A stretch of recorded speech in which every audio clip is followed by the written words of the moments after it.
Guys, it's time for Monster Problem. We're smart kids. We're getting smarter every day. It's time to participate, learn, and of course, improve. That's what it's all about. Nobody's ever perfect, but you can get better. This is your Monster Problem Batman group.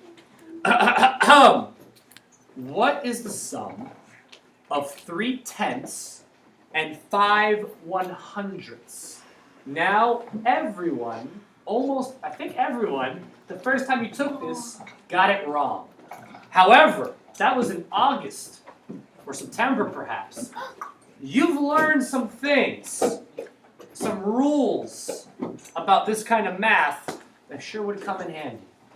Who would like to speak about this 3/10 and the sum of 3/10 and 5/100? First of all, what do they mean by sum? What does it mean to find the sum of something? Brian, you're in the back, so loud. Sum means to add. You're correct. So right away, Brian's already helped us. We know adding's involved. What should we add? Well, that's an obvious part, I think. Jocelyn. We should add 3/10 and 5/100. Thank you very much. So now we've set up the problem, and it's almost ready to go. Almost ready to go. This is what I was talking about when I mentioned a rule that you should know. What is the rule here that when you're adding these two fractions up that it sure would be helpful to remember? What? Mia. Is it invisible zero?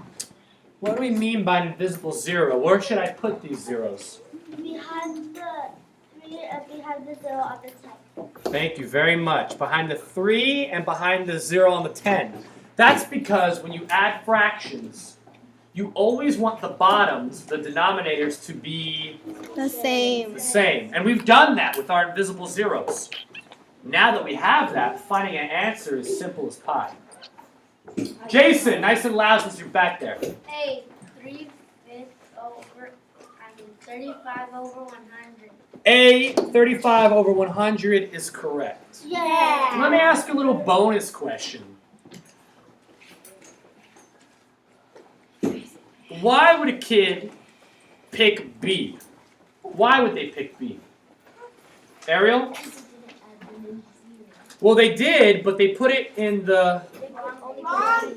They put it over there. They made 50 instead of 30. That doesn't make no sense. Because then if you give it to that 5, then you have to give it to that also. And when's the last time we added a denominator of 1,000? Like, we just don't... We're just not doing that in 4th grade. It's a little weird. Okay. Part B. What is the sum of 75/100ths and 8/10ths? This one's a little unusual. It's not exactly what you've seen, but it's not that far from what you've seen. It's not that different. Once again, what does sum mean, Bastan?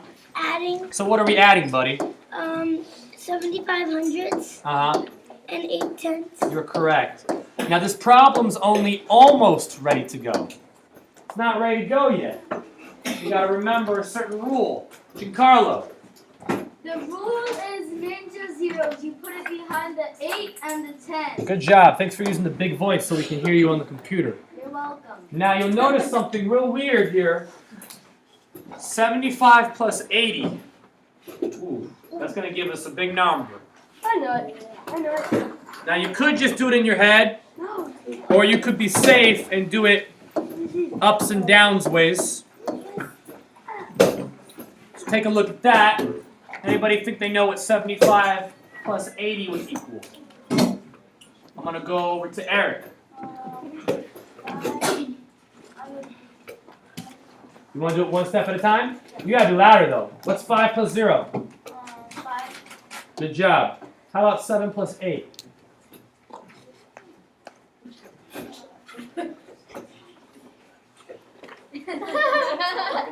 You might need some help. 7 plus 8. Use your fingers if you have to. Use your... What is that? 15. Thank you.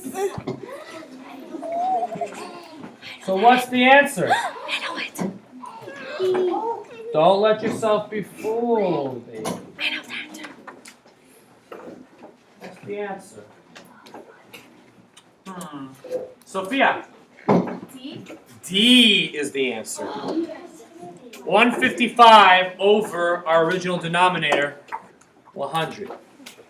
Let me ask you this bonus question. Why would a kid incorrectly, why might they pick A? What mistake would that poor child would have made? Brianna? They add both of the ones from the hundreds. They added the denominators. They added the hundreds, which is something you simply do not do. You make the denominators the same, but then after they're the same, you just kind of leave them alone. You guys want to do one more problem before we turn it off? Yeah, we'll turn it off because that's like a different kind of problem. All right, kids, you did a good job. Everybody's on the same bye.